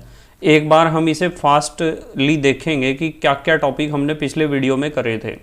और आपको पता है इस बात का कि बोर्ड एग्ज़ाम से पहले दिन यदि आपको बहुत तेज़ी से तैयारी करनी है तो उस फास्ट रिवीजन के लिए ये शॉर्ट नोट्स बहुत कारगर सिद्ध होंगे। इस बात का हमेशा ध्यान रखना कि आप एक दिन में पूरे सिलेबस को पॉइंट टू पॉइंट पूरे सिलेबस को नहीं पढ़ सकते हो। और यदि आपको सिलेबस को फास्ट रिवीजन करना है, फास्ट ट्रैक रिवीजन करना है, तो आपको ये शॉर्ट नोट्स बहुत ज़्यादा काम आने वाले हैं आपके लिए। ठीक है, तो स्टार्ट करते हैं। चलो देखो, हमने पिछले वीडियो में, आपको पता है यूनिट नंबर फर्स्ट तो हम कंप्लीट कर चुके हैं और ये है यूनिट नंबर सेकंड, और यूनिट नंबर सेकंड का नाम है हमारा विलियन। क्या नाम है? विलियन। और क्लास 12th के शॉर्ट नोट्स का जो विलियन का पहला वीडियो है वो मैं आपको समझा चुका हूँ। पिछले वीडियो में मैंने विलियन का फर्स्ट पार्ट आपको समझा दिया था। फिर भी इसके हेडिंग्स देखते हैं कि क्या क्या चीज़ें समझी थी। सबसे पहले हमने इसमें समझा था विलियन। विलियन किसे कहते हैं, फिर बताया था कि विलियन के दो घटक होते हैं, एक तो विलायक होता है और एक होता है विलेय। फिर उसके बाद बताया था तनु और सांद्र विलियन का क्या मतलब होता है। भाई विलियन का क्या मतलब होता है? दो या दो से अधिक पदार्थों का समांगी मिश्रण को ही तो विलियन कहा था। और विलायक कौन सा घटक होता है? जो अधिक मात्रा में हो। और विलेय कौन सा घटक होता है? जो कम मात्रा में हो। तनु विलियन किसे कहते हैं? जिसमें विलेय की मात्रा कम हो। और सांद्र विलियन किसे कहते हैं? जिसमें विलेय की मात्रा क्या हो? अधिक। संतृप्त विलियन किसे कहते हैं? संतृप्त विलियन उस विलियन को कहते हैं जिसमें विलेय की मात्रा सबसे ज़्यादा हो, यानी अधिकतम हो, जिसमें और अधिक मात्रा में विलेय को ना घोला जा सके। असंतृप्त विलियन किसे कहते हैं? असंतृप्त विलियन बताया था कि जिसमें विलेय की मात्रा अधिकतम मात्रा से कुछ कम हो, यानी संतृप्त विलियन में जितनी विलेय की मात्रा होती है उससे कुछ कम हो। अति संतृप्त विलियन उसे कहते हैं जिस विलियन में विलेय की मात्रा संतृप्त विलियन से भी ज़्यादा हो या अधिक हो। गैसीय विलियन उसे कहते हैं जिसमें विलायक गैस अवस्था में हो। द्रव विलियन उसे कहते हैं जिसमें विलायक द्रव अवस्था में हो। भाई विलेय चाहे कोई सी अवस्था में होता रहे, उससे कोई मतलब नहीं है। और उसके बाद ठोस विलियन किसे कहते हैं? जिसमें विलायक ठोस अवस्था में हो। फिर बताया था भार प्रतिशत या द्रव्यमान प्रतिशत। 100 ग्राम विलियन में घुली विलेय की मात्रा। और भार बटे आयतन प्रतिशत बताया था 100 ml विलियन में घुले विलेय की ग्राम में मात्रा। और फिर आयतन प्रतिशत बताया था 100 ml विलियन में घुली विलेय की ml में मात्रा। फिर ppm बताया था 10 लाख ग्राम विलियन में घुली विलेय की ग्राम में मात्रा। फिर बताया था ppb 10⁹ ग्राम विलियन में घुली विलेय की ग्राम में मात्रा। फिर बताया था मोलरता, और ये इंपॉर्टेंट है, इसके ऊपर क्वेश्चन आने के चांस बहुत ज़्यादा होते हैं, ध्यान रखना इस चीज़ को। मोलरता कैपिटल M, 1 लीटर विलियन में घुले विलेय के मोलों की संख्या की। 1 लीटर विलियन में विलेय के कितने मोल घुले हुए हैं, ये फार्मूला और ये फार्मूला दोनों बहुत इंपॉर्टेंट हैं। उसके बाद आपको बताया था मोललता, ठीक है, मोललता बताया था। मोललता में बताया था 1 किलोग्राम विलायक में घुले विलेय के मोलों की संख्या। अब हम आज की पढ़ाई स्टार्ट करते हैं यहाँ से। आज हमें स्टार्ट करना है क्लास 12th के शॉर्ट नोट्स का वीडियो नंबर 4। ये शॉर्ट नोट्स का चौथा वीडियो है और विलियन वाले यूनिट या चैप्टर का भाग नंबर 2 है। इसमें देखो हमें क्या क्या पढ़ना है। सबसे पहले हमें पढ़ना है नॉर्मलता, जिसे आप इंग्लिश में नॉर्मेलिटी भी कहते हो, और इसे प्रदर्शित करते हो कैपिटल N से। अब नॉर्मलता का मतलब क्या होता है पता है ना आपको? वैसे तो फ्रेश वीडियोस में तो आपने पढ़ ही रखा है, या क्लास में अपने कोचिंग में तो पढ़ा ही होगा। नॉर्मलता किसे कहते हैं?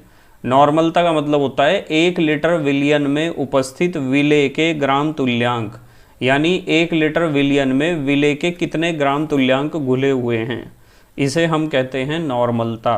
ठीक है, तो नॉर्मलता का फार्मूला क्या बनेगा? विलेय के ग्राम तुल्यांक बटे विलियन का आयतन लीटर में। अब विलेय के ग्राम तुल्यांक कैसे निकलते हैं? ग्राम तुल्यांक निकलते हैं भार बटे तुल्यांकी भार से। ठीक है, भार बटे तुल्यांकी भार से निकलते हैं। ये यहाँ गलती से अणुभार लिखा गया है, इसे सही कर लेना। मैं नोट्स में इसे सही कर दूंगा, जब PDF नोट्स डाल लूँगा आपके, वहाँ मैं इसे सही कर दूंगा। यहाँ भार बटे तुल्यांकी भार आना चाहिए था। ठीक है, ध्यान रखना इस चीज़ को। और तुल्यांकी भार को हम लिखते हैं किससे? E से। यहाँ कैपिटल E आना चाहिए था। क्या आना चाहिए था? Capital E। इस चीज़ को समझ लो ध्यान से, बिल्कुल कभी यहाँ गलती कर दो।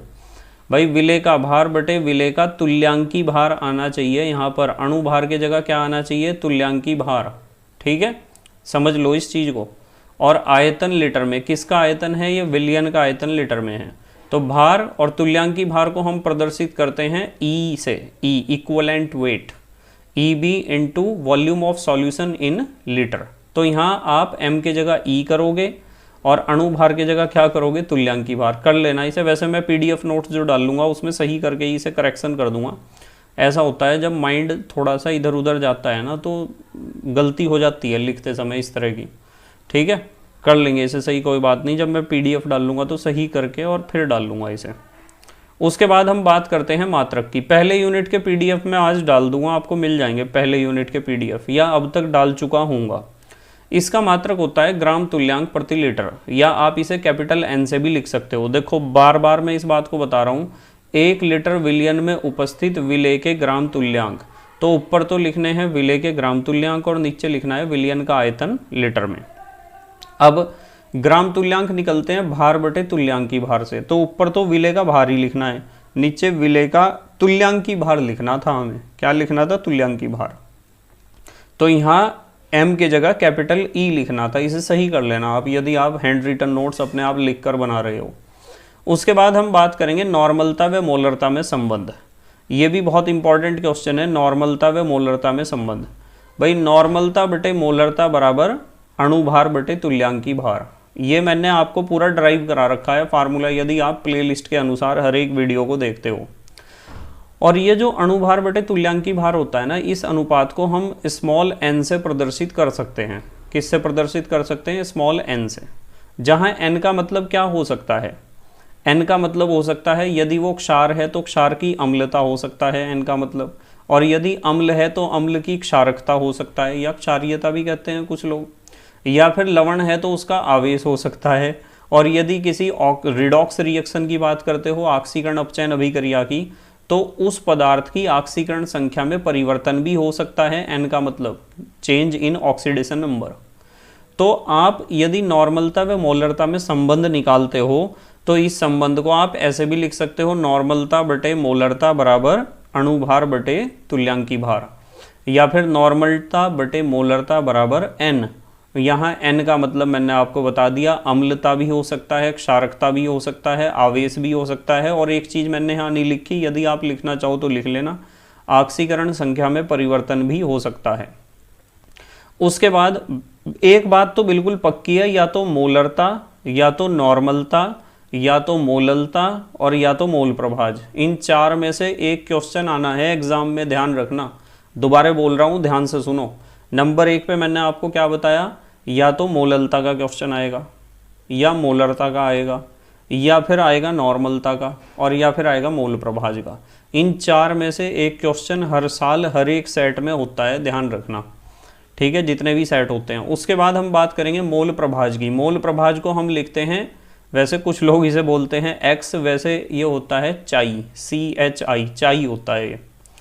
तो मोल प्रभाज को आप x कह दो या चाई कह दो, एक ही बात है, इतना हार्ड एंड फास्ट रूल नहीं है। मोल प्रभाज का मतलब होता है किसी घटक का मोल प्रभाज उस घटक के मोलों की संख्या तथा कुल मोलों की संख्या के अनुपात के बराबर होता है। यानी जिस घटक का भी आपको मोल प्रभाज निकालना है, आपको पता है विलयन में कम से कम कितने घटक होते हैं? 2 ही तो होते हैं ना। विलयन में कम से कम 2 घटक होते हैं। तो दोनों घटक में से जिस घटक का आपको मोल प्रभाज निकालना है, उस घटक के मोलों की संख्या बटे विलयन में जितने भी घटक हैं उन सब के कुल मोलों की संख्या, ठीक है। तो इसका मतलब साफ है, देखो दोबारा पढ़ रहा मैं परिभाषा, किसी घटक का मोल प्रभाज उस घटक के मोलों की संख्या तथा कुल मोलों की संख्या के अनुपात के बराबर होता है। जैसे मान लो विलेय का मोल प्रभाज निकालना है, तो विलेय का मोल प्रभाज कैसे निकलेगा? विलेय के मोल तो ऊपर लिखो और कुल मोल लिख दो नीचे बटे में, ऐसे निकल जाएगा विलेय का मोल प्रभाज। मान लो विलेय के मोल NB हैं, number of moles of B। B का मतलब आपको पता है विलेय होता है, A का मतलब आपको पता है, A का मतलब क्या होता है? विलायक, और T का मतलब होता है पूरा विलयन, ठीक है। तो NB का मतलब number of moles of B, B माने विलेय, सॉल्यूट। और कुल मोल कैसे निकलेंगे? कुल मोल ऐसे निकलेंगे Na प्लस NB से, ठीक है, Na प्लस NB से ही तो निकलेंगे कुल मोल। Na का मतलब क्या होता है? विलायक के मोल, और NB का मतलब विलेय के मोल। भाई विलायक के मोल और विलेय के मोल यदि आपने जोड़ दिए तो कुल मोल तो निकल ही जाएंगे। आप इसे Na प्लस NB को यानी कुल मोलों की संख्या को NT भी लिख सकते हो, आप इसे NT लिख सकते हो। अब देखो, यदि आपको ये जो विलेय का मोल प्रभाज हमने निकाला है, इसे आप XB भी लिख सकते हो, XB। मान लो यहाँ B लिख दिया आपने, तो विलेय का मोल प्रभाज ही होगा उसका मतलब। इसी तरीके से यदि हम XA निकाल लें, X का मतलब मोल प्रभाज, A माने विलायक का। यदि आपको विलायक का मोल प्रभाज निकालना है तो विलायक के मोल तो लिखो ऊपर Na, का मतलब विलायक होता है, N का मतलब नंबर ऑफ मोल्स होता है, विलायक के मोल बटे Nt माने कुल मोल। तो जिसका भी मोल प्रभाज निकालना हो उसके मोल आपको ऊपर रखने हैं और कुल मोल रखने हैं आपको नीचे। ठीक है, जैसे हमने विलेय का मोल प्रभाज निकाला है तो विलेय के मोल ऊपर रखे हैं और कुल मोल रखे हैं नीचे। जब हम विलायक का मोल प्रभाज निकालेंगे तो विलायक के मोल हम ऊपर रखेंगे और कुल मोल रखेंगे नीचे। यदि किसी विलयन में 3 घटक हैं और तीसरे घटक का आपको मोल प्रभाज निकालना है तो तीसरे घटक के मोल तो रखो आप ऊपर और कुल मोल यानी तीनों घटकों के मोलों का योग रखो आप बटे के नीचे। जैसे यहाँ लिखा हुआ है, किसी घटक का मोल प्रभाज उस घटक के मोलों की संख्या तथा कुल मोलों की संख्या के अनुपात के बराबर होता है। उस घटक के मोल तो आप ऊपर लिख दो और बटे में लिख दो आप कुल मोल। उसके बाद अगली बात है विलेयता। विलेयता को हम इंग्लिश में कहते हैं सॉल्युबिलिटी। इसका मतलब क्या होता है, किसी पदार्थ की वह अधिकतम मात्रा जो निश्चित ताप पर 100 ग्राम विलायक में घुल जाती है। मतलब पदार्थ की वो मात्रा जो 100 ग्राम विलायक में घुल जाती है, वो अधिकतम कितना घुल जाएगा 100 ग्राम विलायक में, उसे कहते हैं विलेयता, या आप इसे घुलनशीलता भी कह सकते हो या सॉल्युबिलिटी भी कह सकते हो। अच्छा, एक हेडिंग है नोट, इसमें एक काम का पॉइंट है, देखो क्या है। ऑक्सीजन जल में कम घुलनशील और CO2 व HCl अधिक घुलनशील हैं। ध्यान रखना इस चीज़ को भाई, ऑक्सीजन जल में कम घुलनशील है, इस चीज़ को ध्यान रखना, और कार्बन डाइऑक्साइड और HCl अधिक घुलनशील हैं। अब सवाल तो आपके दिमाग में खड़ा होता है कि सर यूँ बताओ ऑक्सीजन जल में कम घुलनशील क्यों है, क्या कारण है ऑक्सीजन पानी में कम घुलती है और क्या कारण है कार्बन डाइऑक्साइड और HCl पानी में ज़्यादा घुलती हैं। हालांकि फ्रेश वीडियोस में हमने समझ रखा है, पर फिर भी एक छोटा सा हिंट देता हूँ। देखो, कोई भी गैस जल में कब ज़्यादा घुलती है और कब कम घुलती है। वो गैस पानी में ज़्यादा घुलती है या किसी भी विलायक में ज़्यादा घुलती है जो उस विलायक के साथ या तो कोई क्रिया करती हो और या फिर विलायक में घुलने के बाद आयनों में टूट जाती हो। भाई, आयनों में टूटना भी एक क्रिया करना ही है। मान लो आपके पास कोई गैस है और उस गैस को आपने पानी में घोल दिया, तो पानी में घुलने के बाद यदि उस गैस ने पानी के साथ रिएक्शन कर ली ना, या फिर यूँ कह दो कि मान लो वो गैस आयनों में टूट गई ना, या तो वो आयनों में टूट जाए और या तो वो पानी के साथ या उस विलायक के साथ रिएक्शन कर ले, तो ये बात पक्की है कि वो गैस पानी में बहुत ज़्यादा मात्रा में घुलनशील होगी। और यदि कोई गैस पानी के साथ या किसी विलायक के साथ ना तो कोई रिएक्शन करती है और ना ही उसमें घुलने के बाद आयनों में टूटती है, तो वो गैस तो पानी में या विलायक में कम घुलनशील होगी, पक्की बात है। ठीक है, इस बात को ध्यान रखना। तो यदि आपसे पूछता है ना कोई कि ऑक्सीजन जल में कम घुलनशील क्यों है, तो आपका जवाब होना चाहिए भाई ऑक्सीजन जल में कम घुलनशील इसलिए है क्योंकि ऑक्सीजन ना तो पानी के साथ कोई क्रिया करती है और ना ही ऑक्सीजन पानी में घुलने के बाद आयनों में टूटती है।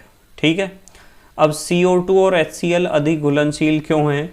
CO2 और HCl पानी में अधिक घुलनशील इसलिए हैं क्योंकि CO2 और HCl पानी के साथ क्रिया कर लेते हैं।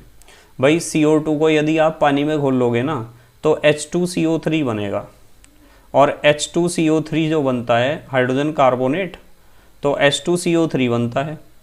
H2CO3 बन रहा है, इसका मतलब रिएक्शन हो रही है कार्बन डाइऑक्साइड की पानी के साथ, और जब CO2 पानी के साथ रिएक्शन करती है तो पानी में तो वो ज़्यादा घुलेगी ही, फिर ये तो बात पक्की है। अब यदि हम HCl की बात करें, भाई HCl पानी में क्यों घुलता है ज़्यादा, HCl गैस क्यों घुलती है? क्योंकि पानी में घुलने के बाद ये भी पानी से क्रिया करती है। या यूँ कह दो कि HCl को जब आप पानी में घोलते हो तो आयनों में तो टूटता है HCl, H पॉजिटिव और Cl नेगेटिव में आयनों में टूट रहा है, तो साफ बात है कि रिएक्शन करेगा। इसलिए HCl गैस भी पानी में क्या होती है, ज़्यादा घुलनशील होती है। पर इसके अलावा एक फैक्टर और है, एक कारक और है जिसे आपके लिए समझना बहुत ज़रूरी है। मतलब 2 फैक्टर तो हमने पढ़ लिए।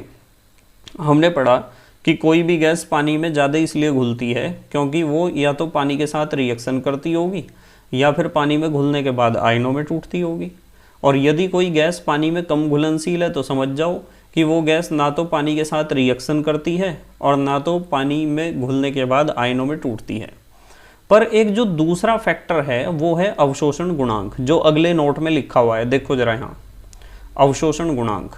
यदि किसी गैस का अवशोषण गुणांक ज़्यादा है ना, तो वो गैस पानी में ज़्यादा घुलेगी या विलायक में ज़्यादा घुलेगी। तो घुलनशीलता अनुक्रमानुपाती होती है अवशोषण गुणांक के। किसी भी गैस का अवशोषण गुणांक जितना ज़्यादा होगा, वो गैस पानी में या जल में या विलायक में उतनी ही ज़्यादा क्या होगी, घुलनशील होगी। तो अवशोषण गुणांक का एक पूरा टेबल है, फ्रेश वीडियोज़ में मैंने आपको इसके बारे में बहुत डिटेल में समझा रखा है। अब अगले इंपॉर्टेंट क्वेश्चन पर आते हैं, हेनरी का नियम। सबको पता है हेनरी ने एक बहुत ज़बरदस्त नियम दिया था।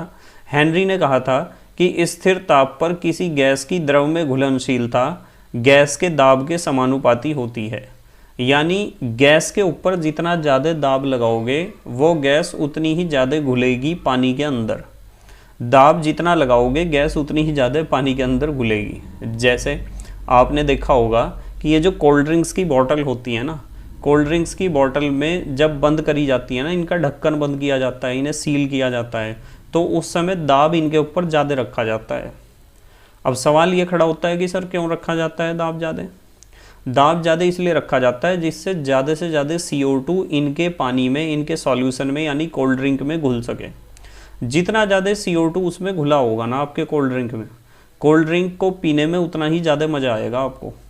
और यदि आपके कोल्ड ड्रिंक में CO2 कम है तो कोल्ड ड्रिंक जो है मिठा पानी लगेगा और कुछ नहीं लगने का है। तो कोल्ड ड्रिंक का असली मज़ा जो है ना, वो परसेंटेज ऑफ CO2 से है कि उसके अंदर कार्बन डाइऑक्साइड गैस कितनी ज़्यादा मात्रा में घुली हुई है। और ज़्यादा कार्बन डाइऑक्साइड गैस को घोलने के लिए कंपनियां या इंजीनियर्स क्या करते हैं कि उसका जब ढक्कन बंद करते हैं तो प्रेशर बहुत ज़्यादा होता है, वहाँ ज़्यादा दाब पर बंद करते हैं जिससे ज़्यादा से ज़्यादा CO2 उसमें डिज़ोल्व हो सके या घुल सके। ठीक है, तो बिल्कुल सिंपल सी बात है। हेनरी ने यही कहा था कि मान लो आपके पास एक बर्तन है और उस बर्तन में आपने पानी भर रखा है और पानी के ऊपर कोई गैस है और गैस के ऊपर पिस्टन है। तो पिस्टन को जितना ज़्यादा दबाओगे आप, गैस का दाब पानी के ऊपर उतना ही ज़्यादा लगेगा। और पानी के ऊपर गैस का दाब जितना ज़्यादा पड़ेगा उतनी ज़्यादा मात्रा में गैस पानी में घुलेगी। तो सीधी बात है, देखो क्या लिखा हुआ है, स्थिर ताप पर किसी गैस की द्रव में घुलनशीलता गैस के दाब के समानुपाती होती है।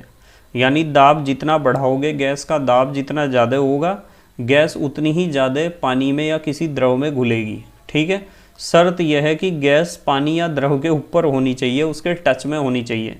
ऐसा नहीं होना चाहिए कि इधर एक सिलेंडर में तो आपने गैस रख रखी और एक बर्तन में इधर अलग रख रखा पानी, और यूँ कह रहे कि यार गैस का दाब हम बढ़ा रहे पर ये पानी में घुल ही नहीं रही है। भाई अलग अलग रखे, एक उत्तर में तो एक दक्षिण में, कहाँ घुल जाएंगे? दोनों को एक दूसरे के टच में होना तो ज़रूरी है ना, जब तो घुलेंगे। तो यहाँ है M अनुक्रमानुपाती P, या M is directly proportional to P, या प्रोपोर्शनल का निशान हटा के आप कांस्टेंट K लगा सकते हो। जहाँ M क्या है, घुली गैस की मात्रा है कि कितनी गैस घुली है। घुली गैस की मात्रा का मतलब यहाँ मोल प्रभाज या मोल अंश से है। ठीक है, उसका कितना हिस्सा है जो घुल गया है। और P क्या है, P है साम्य पर गैस का दाब, P माने प्रेशर है। अब यहाँ एक शब्द आया साम्य पर। साम्य का मतलब पता क्या है? साम्य का मतलब ये है कि मान लो एक बर्तन है, बर्तन में आपने पानी भर रखा, पानी के ऊपर गैस है, गैस के ऊपर पिस्टन है, पिस्टन से आप दाब लगा रहे। तो क्या होता है कि वो जो गैस है वो पानी में घुलती है, गैस पानी में घुलती है और उसी के साथ साथ पानी से अलग भी होती है। यानी जो ऊपर गैस है वो पानी में घुलती रहेगी, अंदर पानी के जो गैस है वो बाहर भी निकलती रहेगी। तो जब गैस की घुलने की, यानी जितनी तेज़ी से वो घुल रही है उतनी तेज़ी से ही पानी से अलग हो रही है। यदि दोनों क्रियाओं के वेग बराबर होंगे तो उस अवस्था को हम कहेंगे साम्य। क्या कहेंगे? साम्य। ठीक है, और K तो कांस्टेंट है, आपको पता है K क्या है यहाँ, K तो कांस्टेंट ही है। इक्वल्स टू का निशान जब हमने लगाया था प्रोपोर्शनल का हटा के, तो कांस्टेंट है, स्थिरांक है। उसके बाद हम बात करते हैं ठोस विलयन की, कि ठोस विलयन क्या होता है। ठोस विलयन क्या होता है? दो या दो से अधिक ठोस पदार्थों का समांगी मिश्रण। बस दो या दो से अधिक ठोस पदार्थों के समांगी मिश्रण को हम कहते हैं ठोस विलयन। और ये दो प्रकार के होते हैं, एक तो होता है प्रतिस्थापी ठोस विलयन और एक होता है अंतराकाशी ठोस विलयन। भाई प्रतिस्थापी ठोस विलयन पता कौन सा होता है? वो होता है कि क्रिस्टल के कुछ कण अपना स्थान छोड़ देते हैं तथा उनके स्थान पर दूसरे पदार्थ के कण आ जाते हैं। मान लो एक क्लास में 50 बच्चे बैठे हुए हैं, तो 50 बच्चों में से 2 या 3 बच्चे उठकर बाहर चले गए और उन 2-3 बच्चों की जो सीटें खाली हुई हैं उन सीटों पर 2-3 बच्चे नए आकर बैठ गए। यदि ऐसी घटना आपको कहीं देखने को मिलती है तो इसे कहते हैं प्रतिस्थापन या सब्स्टिट्यूशन या रिप्लेसमेंट भी आप इसे कह सकते हो। मतलब हमने कुछ जो हमारे पास जो ठोस था उसके कुछ अवयवी कण अपनी जगह छोड़कर चले गए और उनकी जो जगहें खाली हुई उन खाली जगहों में दूसरे पदार्थ के यानी किसी अन्य पदार्थ के कण आकर अपने आप को उन्होंने व्यवस्थित कर लिया। तो इस प्रकार जो विलयन हमें मिलता है उसे कहते हैं प्रतिस्थापित ठोस विलयन। तो क्रिस्टल के कुछ कण अपना स्थान छोड़ देते हैं तथा उनके स्थान पर दूसरे पदार्थ के कण आ जाते हैं। ठीक है, क्लियर होगी बात। दूसरा है अंतराकाशी ठोस विलयन अंतराकाशी ठोस विलयन। देखो प्रतिस्थापित ठोस विलयन तो समझ में आ गया होगा आपके। ये बिल्कुल ऐसा है जैसे आप बस में जा रहे हो और आप सीट पे बैठे हुए हो और आपने देखा कि कोई बुजुर्ग महिला हैं या कुछ लेडीज़ हैं, आपको लग रहा है कि इनकी एज ज़्यादा है तो आप अपनी सीट छोड़ देते हो उनके लिए कि आंटी जी आप बैठ जाओ या दीदी आप बैठ जाओ।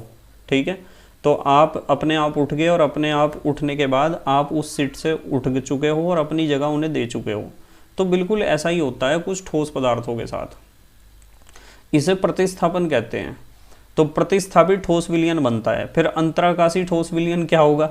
अंतराकाशी ठोस विलयन ऐसा होता है दूसरे पदार्थ के कण अंतराकाश में आ जाते हैं। जैसे मान लो आप बस में बैठे हुए हो और जिस सीट पर आप बैठे हुए 3 आदमियों की सीट है वो, और उस पर आप एक हो, 2 आदमी और अतिरिक्त बैठे हुए। फॉर एग्जाम्पल आपके दोस्त हैं और आपने देखा है कि वहाँ बस में कोई नए पैसेंजर चढ़े हैं और उन पैसेंजर्स के साथ एक छोटा बच्चा भी है और आप छोटे बच्चे को खड़े हुए देख के क्या कहोगे? यूँ कहोगे कि बेटे आजा। तो थोड़ा सा इधर उधर खिसक के उसे जगह दोगे अपने बीच में बैठने की कि बेटे यहाँ बैठ जाओ आप, या बाबू आप यहाँ बैठ जाओ।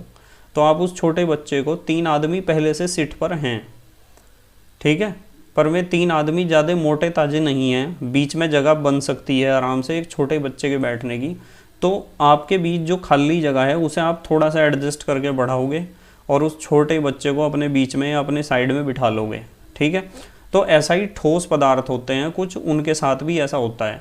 इसमें अंतराकाशी ठोस विलयन हम उसे कहते हैं और उसमें क्या होता है कि दूसरे पदार्थ के कण अंतराकाश में आ जाते हैं। अंतराकाश का मतलब कणों के बीच की जो खाली जगह होती है उसे कहते हैं अंतराकाश। ठीक है, अब सवाल एक खड़ा होता है कि सर जब अंतराकाश में कोई कण आएगा तो क्या उसका साइज उन पहले वाले कणों जितना ही होगा या छोटा होगा? तो इसका आंसर आपके पास है पहले से ही। भाई बीच में यदि किसी आदमी को बिठाना है तो छोटे बच्चे को ही तो बिठा सकते हो आप, या किसी बहुत ही कमज़ोर पतले दुबले आदमी को बिठा सकते हो। यदि एक 100 किलो का या 150 किलो का आदमी यूँ कह दे कि यार 3 आदमियों की सीट है, मैं चौथा भी आपके बीच में बैठना चाहता हूँ, तो वो बैठ ही नहीं सकता है। या तो यदि उसे बीच में बिठाओगे तो आप गिरोगे साइड में बाहर, सीधी बात है। समझ में आती है ना ये बात? तो जो प्रतिस्थापित ठोस विलयन होते हैं ना, ये प्रतिस्थापित ठोस विलयन, इसमें जो आने वाले पार्टिकल्स होते हैं उनका साइज पहले वाले पार्टिकल्स जितना हो सकता है उससे थोड़ा बड़ा भी हो सकता है।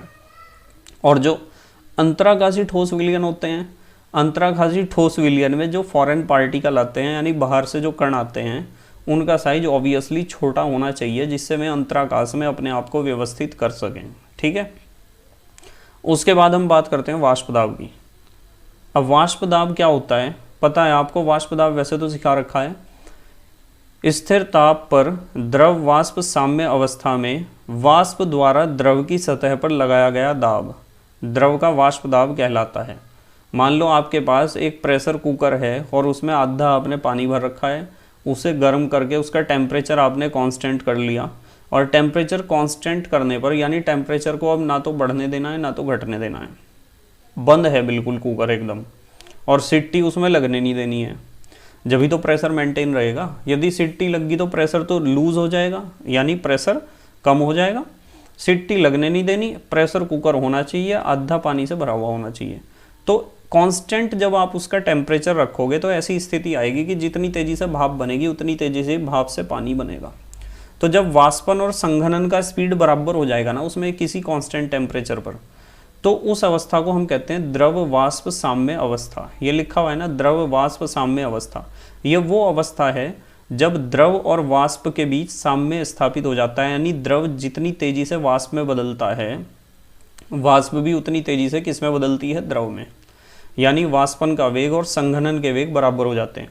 तो उस अवस्था में यानी साम्य अवस्था में वो जो ऊपर भाप है पानी की, वो भाप पानी के ऊपर जितना दाब लगाएगी ना, उस दाब को हम कहते हैं वाष्प दाब या वेपर प्रेशर। ठीक है, एक बार दोबारा पढ़ रहा, देखो जरा ध्यान से।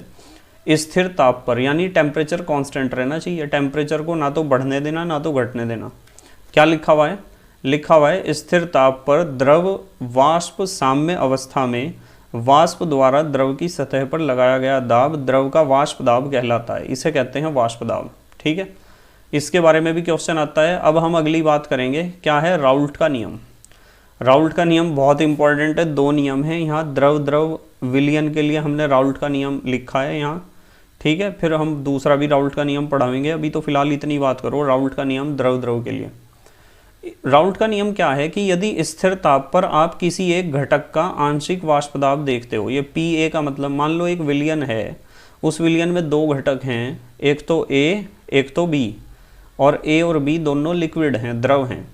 तो स्थिर ताप पर किसी घटक का वाष्प दाब, जैसे A का आंशिक वाष्प दाब है, किसी घटक का आंशिक वाष्प दाब, उस घटक के शुद्ध अवस्था में वाष्प दाब, PA0 का मतलब होता है शुद्ध अवस्था में वाष्प दाब किसका, A का, तथा उस घटक के मोल प्रभाज XA के गुणनफल के बराबर होता है। यह परिभाषा को सूत्र के रूप में लिख रखा है, दोबारा सुनो ध्यान से। स्थिर ताप पर किसी घटक का आंशिक वाष्प दाब उस घटक के शुद्ध अवस्था में वाष्प दाब तथा उस घटक के मोल प्रभाज के गुणनफल के बराबर होता है। यह क्या है, घटक A का आंशिक वाष्प दाब है, और PA0 क्या है, घटक A का शुद्ध अवस्था में वाष्प दाब है। XA क्या है, XA कह दो, या फिर आप इसे चाहे A भी कह सकते हो। ये क्या है, घटक A का मोल प्रभाज या मोल अंश या मोल भिन्न, ठीक है, कुछ भी कह सकते हो आप। तो किसी भी घटक का आंशिक वाष्प दाब उस घटक के शुद्ध अवस्था में वाष्प दाब तथा उस घटक के मोल प्रभाज के गुणनफल के बराबर होता है। इसलिए A का आंशिक वाष्प दाब बराबर है A के शुद्ध अवस्था में वाष्प दाब और A के मोल प्रभाज की गुणा के या गुणनफल के। PA is equal to PA0 XA। इसी तरीके से PB is equal to PB0 XB हो जाएगा। PB क्या है, घटक B का आंशिक वाष्प दाब है, और PB0 क्या है, घटक B का शुद्ध अवस्था में वाष्प दाब है, और XB या चाई B क्या है, ये घटक B का मोल प्रभाज है। तो PA is equal to PA0 XA और PB is equal to PB0 XB। X बोल दो या चाई बोल दो, एक ही बात है। तथा पूरे विलयन का वाष्प दाब, कुल वाष्प दाब, PS का मतलब सॉल्यूशन का, S का मतलब सॉल्यूशन है, पूरे विलयन का वाष्प दाब उन सभी घटकों के आंशिक वाष्प दाबों के योग के बराबर होता है। A का आंशिक वाष्प दाब क्या है, PA, और B का आंशिक वाष्प दाब क्या है, PB।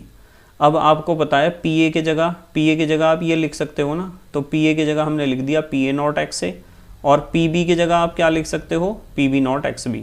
तो PS is equal to PA0 XA plus PB0 XB।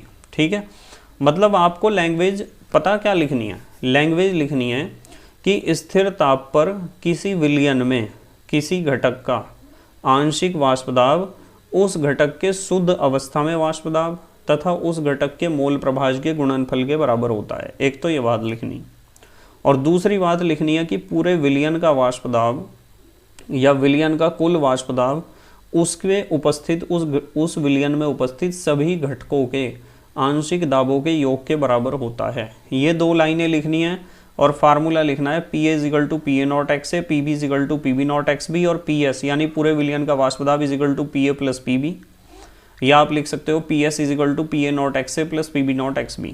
जहाँ PA और PB क्या हैं, PA और PB हैं घटक A व B के आंशिक वाष्प दाब। PA0 क्या है और PB0 क्या है, घटक A व B के शुद्ध अवस्था में वाष्प दाब।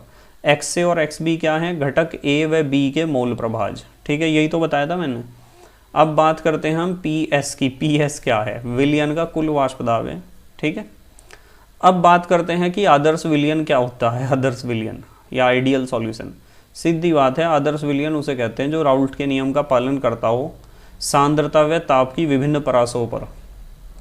सांद्रता व ताप की विभिन्न परास का मतलब कि सांद्रता की भी एक लंबी रेंज हो और उसके साथ साथ जो है ताप की भी एक लंबी रेंज हो कि इतने से इतने तक, सांद्रता में इतने से इतने तक, एक लंबी रेंज में सांद्रता व ताप की विभिन्न परासों में राउल्ट के नियम का पालन करते हैं कौन? आदर्श विलयन। आदर्श विलयन उसे कहते हैं जो सांद्रता व ताप की विभिन्न परासों में राउल्ट के नियम का पालन करते हो, यानी उनके लिए P A is equal to P A not X A होता हो और P B is equal to P B not X B होता हो और P S is equal to P A plus P B होता हो और डेल्टा एच मिश्रण 0 होता हो। अब ये तो ऊपर की तीनों बातें तो समझ में आई आपके, ये तो तीनों बातें अभी पढ़ा दी थी, पर ये पता नहीं कहाँ से आ गया डेल्टा एच मिश्रण इज इक्वल टू 0।